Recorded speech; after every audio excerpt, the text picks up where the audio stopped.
Assalamualaikum warahmatullahi wabarakatuh ya. Jumpa lagi saudara Kutan Sabtu ya, dimanapun Anda berada ya.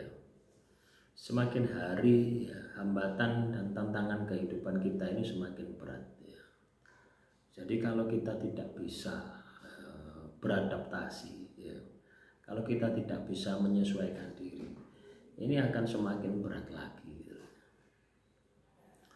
Nah, teman-teman Weton Sabtu dimanapun Anda berada ya, barusan kita mendengar ya, bahwasannya negara kita itu defisit 30 triliun ya, coba bayangkan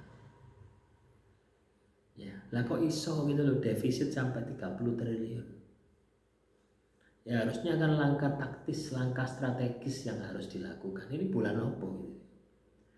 Ini bulan Maret loh ya, Januari, Februari, Maret, baru 3 bulan sudah defisit 30 T. Nah, coba bayangkan sampai dengan akhir tahun ya, defisit pirang T. Makanya muncul yang namanya kenaikan pajak. Makanya muncul yang namanya apa? Mau macam-macam ya, mundak kabeh. Ini akan berdampak bagi kehidupan kita. Ya. PHK di mana-mana ya. Coba Anda lihat ya, PHK ini di mana-mana. Pajak semakin menggila, bayar pajak dipersulit ya. Kalau Anda katakanlah pernah ke Samsat ya, Samsat itu kan mau balik nama kendaraan saja harus gesek sana gesek sini, harus ambil berkas sana berkas sini, surat kuasa, harus mau macam tetek mengek. Padahal itu untuk pendapatan pajak ya. Harus cabut berkas ya, harus ke Polda dulu ya, misalkan. Nah, itu teman-teman ya. Pernahkah kita ini berpikir gitu ya, mengelola negara itu dipersempit gitu loh ya. Ibaratnya itu kan kita ini sudah eranya era digitalisasi gitu loh ya. Ini contoh, ini salah satu contoh saja ya. Tentunya banyak ya di instansi-instansi pemerintah yang lainnya. Contoh di Samsat. Ya, kita mau balik nama. Ya, kita beli kendaraan, kita harus cabut berkas di tempat kendaraan tersebut. Misalkan luar kotanya. Ya, cabut berkas di tempat kendaraan tersebut, ya, mutasi keluar, terus mutasi masuk. Nah, ini kan 2 kali pekerjaan. Kenapa kok tidak langsung di tempat ya? Kenapa kok tidak langsung di tempat ya, KTP orang yang beli? Ini akan mempermudah pendapatan daerah, mempercepat ya. Itu dipangkas-pangkas semua itu. Sama hanya dengan kayak gini ya, sekarang ini ya, STN ya. STN, kertas STN itu tidak ada teman-teman ya. Harus nunggu ya. Saya masukkan bulan apa itu? Bulan Februari, Maret, April nanti Lebaran, baru STN-nya jadi. Lah ini kok tidak masuk akal gitu. Negara sampai kentean kertas, Samsat sampai kentean kertas itu loh. Ini kan menunjukkan kebobrokan gitu. Ya, instansi-instansi yang ada gitu. Ya. Ini di Samsat ya, belum di instansi-instansi yang lainnya ya. Oh, masih banyak lagi. Podo aja. Ya, sama saja gitu. Kenapa kok bisa seperti itu? Karena mereka tidak punya integritas. Ya, tidak berani menyuarakan pendapat. Ya, wes pokoknya kayak robot tapi wujud manusia gitu. Ya, nanti lama-kelamaan kalau pemerintahannya ganti pemerintahan yang bagus, itu nanti lama-lama kayak itu. Kayak token listrik, Anda tahu token listrik? Nah, sudah dipangkas semua pegawainya pakai token. Jadi tidak butuh pegawai untuk ngontrol listrik ke rumah-rumah. Ya. Samanya dengan pegawai tol itu ya. Hanya beberapa titik-titik saja. Itu juga mengurangi pengeluaran pemerintah. Bisakah pemerintah berpikir seperti ini, memperpendek, mempersingkat?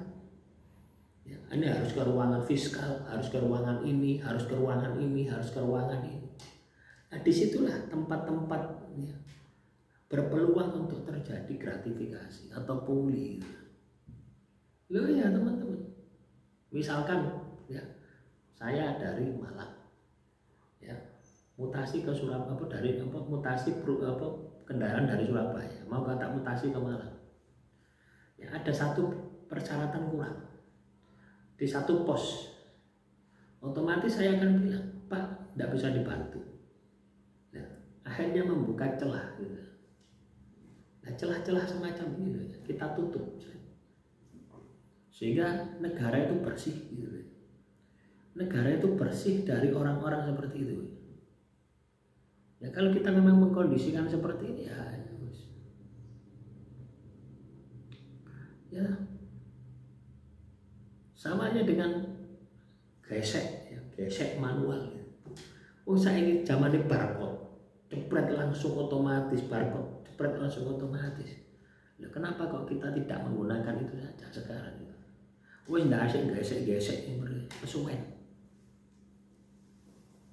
Loh ya, kesuwen.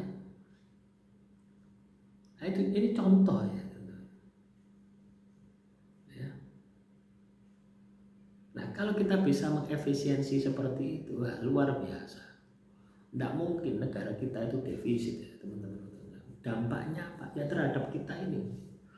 Ya beras yang tambah naik ya. Pajak naik kan, ya, misalkan pajak naik, ya, beras tambah naik, teman-teman. Ya, pajak naik, beras tambah naik. Minyak goreng naik, ya. Kemarin kasus Pertamina dioplos, ya harus pakai kita beli harus pakai barcode, apa itu? Ya untung saya tidak punya mobil, jadi tidak pernah beli bensin pakai barcode, karena tidak punya mobil kok itu. Ya tidak punya mobil ya, jadi tidak pernah beli bensin yang pakai subsidi atau subsidi, tidak pernah nyetir, punya SIM saya. Sudah lama ya, saya tidak nyetir mobil, tidak beli bensin di pom itu sudah lama ya. Menggunakan mobil pribadi atau mobil sewa itu juga tidak pernah nyewa mobil ya. Ya.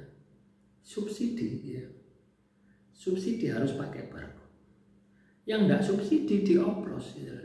Mana keadilannya gitu. Ya. Jadi sebenarnya biarkan saja, tidak pakai barcode-barcodean gitu. Ya. Orang katakanlah beli bensin, beli pertamax, beli gitu. Itu kan orang mampu, orang punya kendaraan, orang mampu.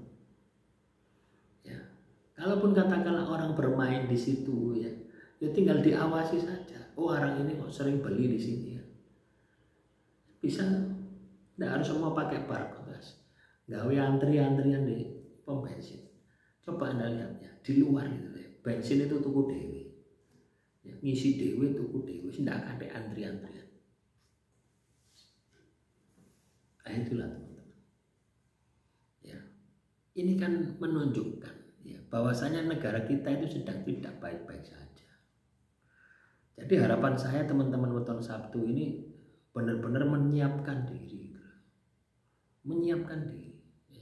Segala kemungkinan yang akan terjadi ya. Ya segala kemungkinan yang akan terjadi yang akan menimpa diri Anda ya. Intinya kita ini harus mampu untuk survive, harus mampu untuk berjuang, harus mampu untuk menyesuaikan situasi dan kondisi yang ada. Kalau kita tidak bisa survive ya kita akan tenggelam ya. Loh ya teman-teman ya, kita akan tenggelam.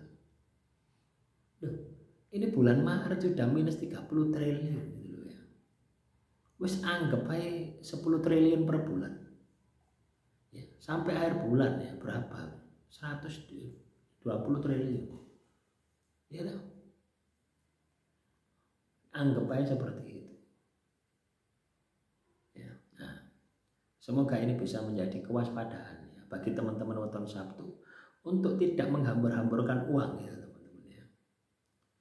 Karena kalau Anda hambur-hamburkan uang, ya wassalam gitu ya. Masa-masa saat ini adalah masa-masa kritis yang Anda ini harus banyak berhemat ya. Demikian motivasi hari ini, semoga apa yang saya sampaikan bisa menjadi pengetahuan ya, bahwasannya kondisi negara kita sedang tidak baik-baik saja. Akhirul kalam, wassalamualaikum warahmatullahi wabarakatuh. Salam rahayu, rahayu, rahayu.